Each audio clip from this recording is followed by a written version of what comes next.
I am, perhaps to a fault, a ginormous Batman fan. I'm here for the high highs, the low lows, and that's why I'm so in on this new game, Lego Batman: Legacy of the Dark Knight.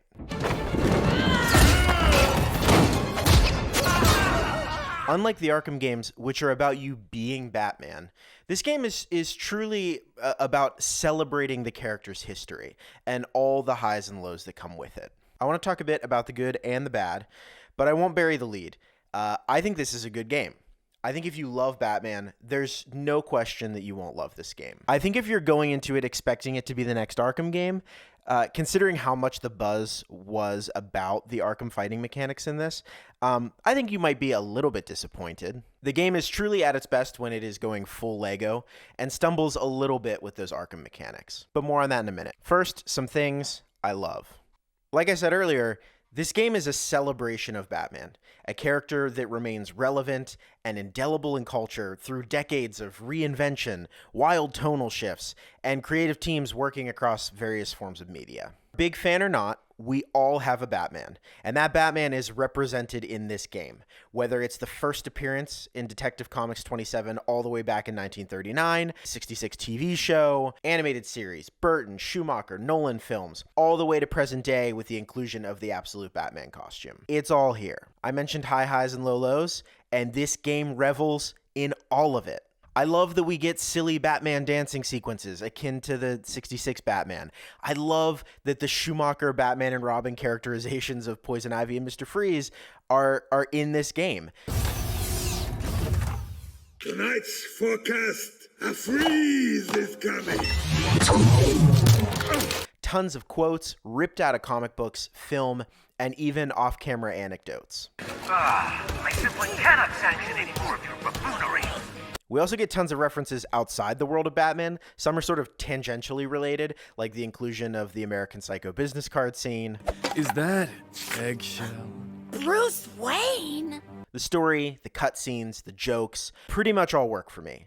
It's fun and dynamic. It's what the LEGO series is really good at. So much detail has gone into the game, whether it's characters and story beats or environmental elements, even down to mission titles and a lot of the copy. But the detail isn't just references, it's also a very visually detailed game. It looks great. The LEGO pieces have so much life to them, down to texture and scuffing and seams from the molding process. I'm pretty sure I even saw a lint at some point on some of the cloth capes from the costumes, and not all of the capes are the same cloth. Some of them are plastic. They also do a good job of making the elements that aren't Lego look really cohesive with the things that are. If there's any gripe that I have about the visual quality, it's that you pay for it a bit in performance. I'm playing on a PS5.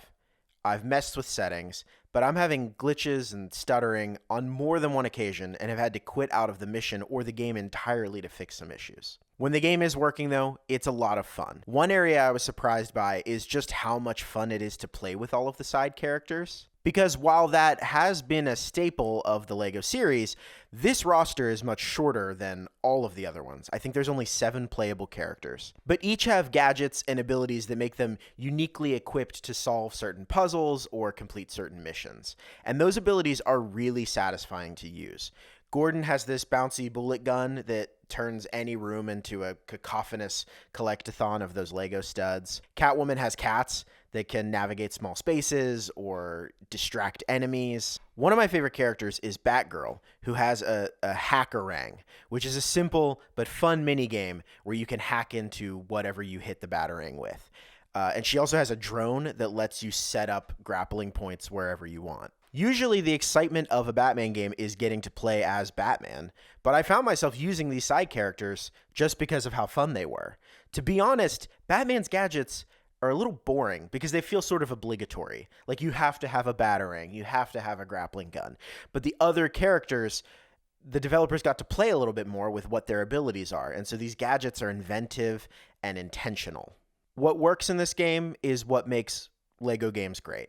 It's the joy, the silliness, puzzles, unlockables, and seeing elements of a franchise you love remixed with a certain reverence and care. Over there! It's a bat! What are you, nuts? It's a man! That is just a trick of the light. Break out the specialist hardware.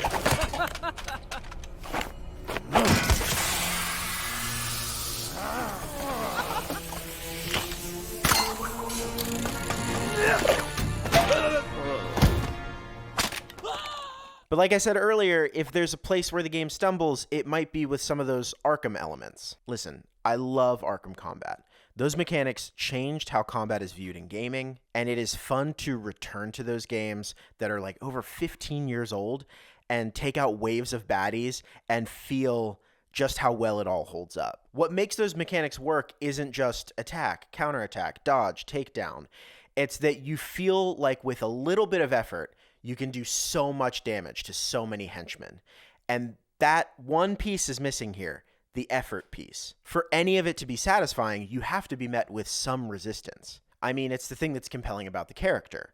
He's a normal guy who can accomplish all of these things. And what that means is that there's always a little bit of stakes or struggle, but at the end of the day, he can still do the impossible. If the difficulty is too low, it doesn't feel like an accomplishment. Which reminds me of the kind of complaints that people have made about Superman across all forms of media, as like, you're so powerful, it's so easy, it's boring.